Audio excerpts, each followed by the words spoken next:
Think it worked. Just not quite like I expected. Need to see what happened to the white. Won't be hard to find given its stench.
Think it worked. Just not quite like I expected. Need to see what happened to the white.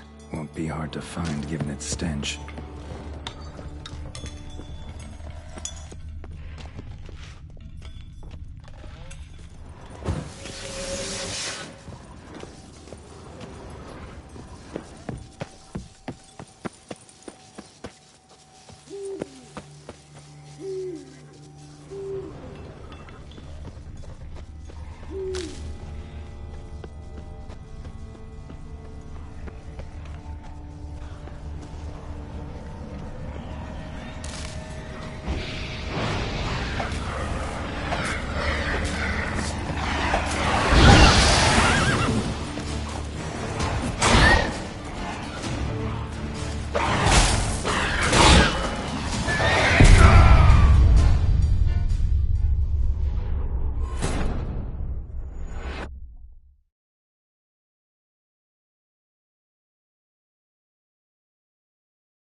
Think it worked. Just not quite like I expected. Need to see what happened to the white. Won't be hard to find given its stench.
Easy. Not gonna hurt you.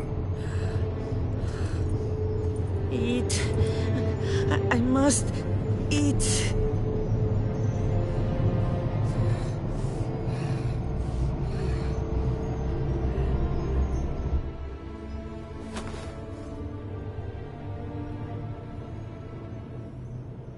I'll take you someplace safe.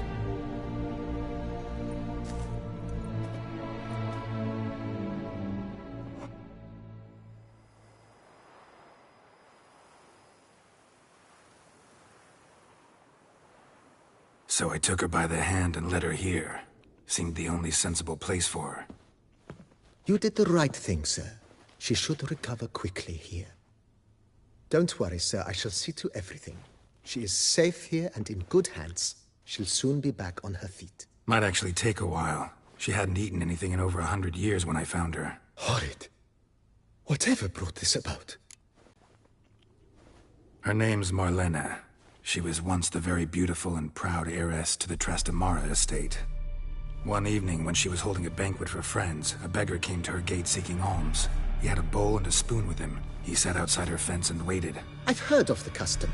An ancient rite of hospitality that obliges one to give food and drink to such a guest lest he depart hungry. To neglect the custom is to bring great misfortune down upon oneself. Marlena didn't care a whit for the old customs. She drove the man off, saying she'd rather feed the leftovers from her feast to her dogs than to give the beggar anything. The beggar then broke his spoon, cast a curse. She was beautiful, so he said she'd never wish to look at herself in the mirror again. Since she adored feasts, he swore no one would ever wish to sit and dine with her. And as she even refused him the crumbs from her table, he swore she'd never find a spoon in the world that would sate her hunger. A harsh punishment. I imagine lifting the curse was hardly simple.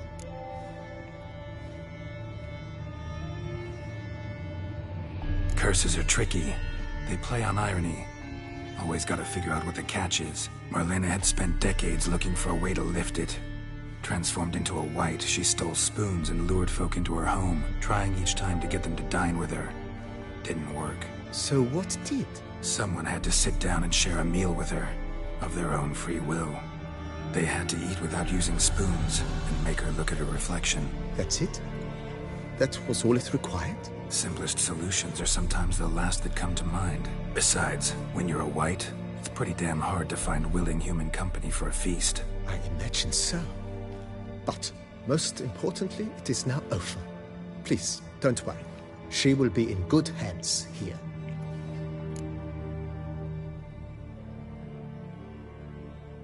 Vineyard comes across as a Baron Rossel. He was actually a headsman? No, not him. He never hesitated. Not once. Never sliced Monsieur Bolius on the other hand. Sadly. Shame that. Not at all. He made Thanks. Gotta get back to my business now. See you soon.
I've a daughter, you know.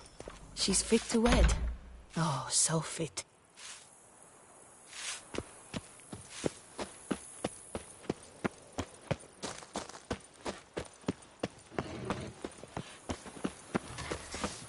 Oh! If a horse drops as you ride it with a constant gallop.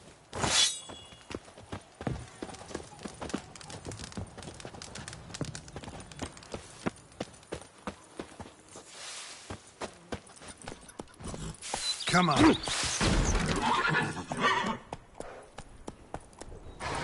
But without that arm.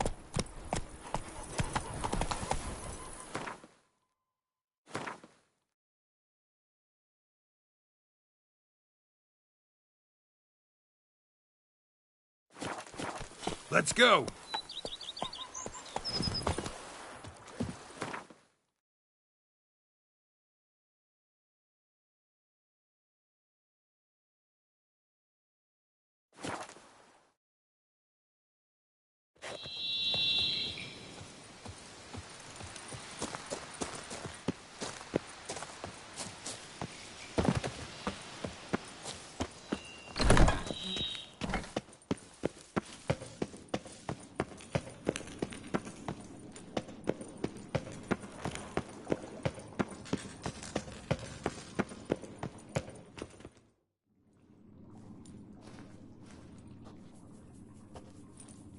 Think your friend's hand will make for a nice broth? You've clearly honed your sense of humor.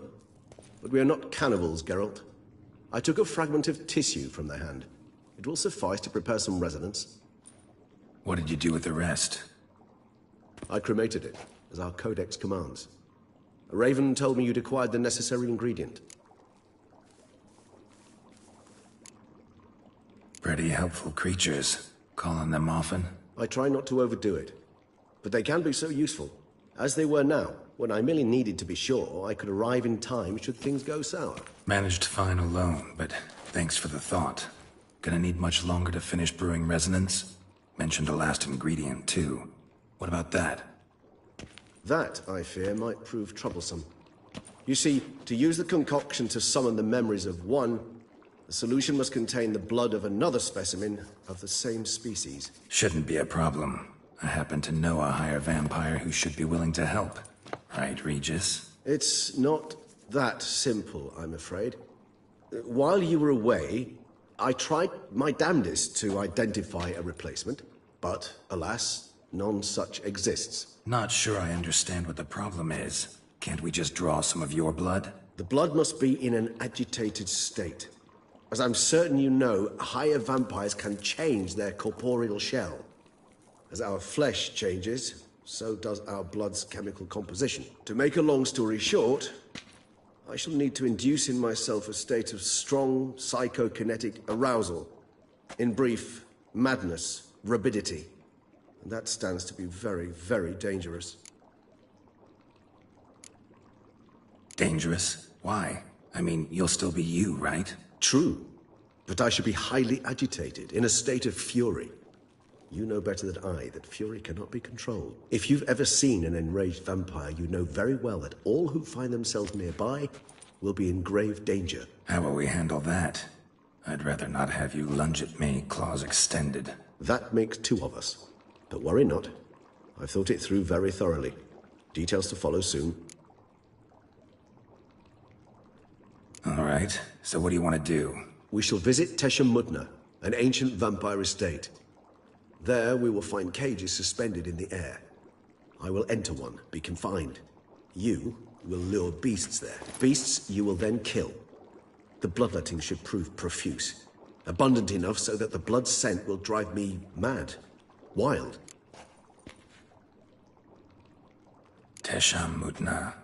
What's it like? It is a place of torment. A torture chamber. Long ago, shortly after we'd arrived in this world, one among us named Kagmar developed such a taste and lust for human blood that in one night he could imbibe an entire village. This brought trouble on the entire species. Common folk wearied quickly of living in constant fear. They began to hunt us, seek the aid of mages and witches in tracking us down. So what? Not like they could ever hope to kill you. but they were bothersome. Forgive the comparison, but when did you last enjoy mosquitoes buzzing around your head? In any case, the other vampires decided something had to be done. Kagmar had to be caught and punished. A torture chamber was thus outfitted in the dungeons of Tesham-Mutna. Inside it, a cage made entirely of a special alloy of silver, dalvinite, and meteorite steel. Kagmar was captured and locked in the cage. Sat there over 2 centuries, driven to fury time after time, never able to escape.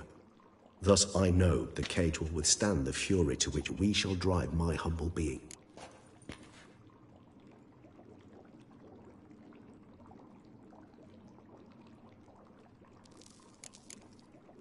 Little expedition's starting to sound dangerous. Think I better prepare. I understand completely. Do tell me when you're ready to set off.